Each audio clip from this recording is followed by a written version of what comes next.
আজকে আবু সাঈদের কথা মনে পড়ছে আমাদের, যে আবু সাঈদের ছবি বাংলাদেশের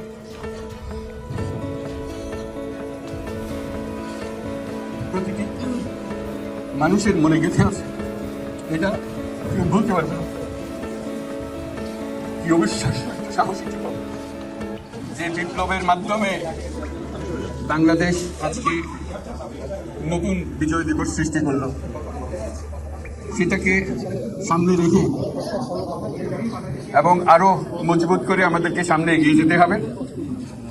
যারা এটা সম্ভব করেছে, যে তরুণ সমাজ, তাদের প্রতি আমি আবার সমস্ত প্রশংসা এবং কৃতজ্ঞতা জানাচ্ছি তাদের। তারা আমার পাশে আছে,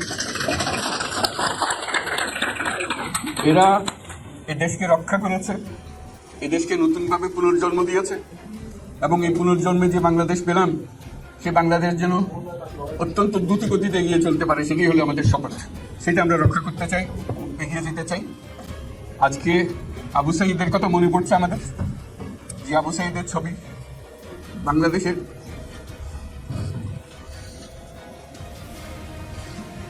প্রতিটি মানুষের মনে গেঁথে আছে। এটা কেউ ভুলতে পারবে না। কি অবিশ্বাস্য একটা সাহসী জীবন, বন্দুকের সামনে দাঁড়িয়ে আছে এবং তারপরে থেকে কোনো যুবক, কোনো যুবতী আর হার পাবে না, বলছি সামনে গিয়ে গেছে এবং বলছি যত গুলি মারো মারতে পারো, আমরা আছি। তো যার কারণে এটা সারা বাংলাদেশ জুড়ে এই আন্দোলন ছড়িয়ে গেছে এবং যার কারণে বাংলাদেশ এই দ্বিতীয়বার স্বাধীনতা অর্জন করলো।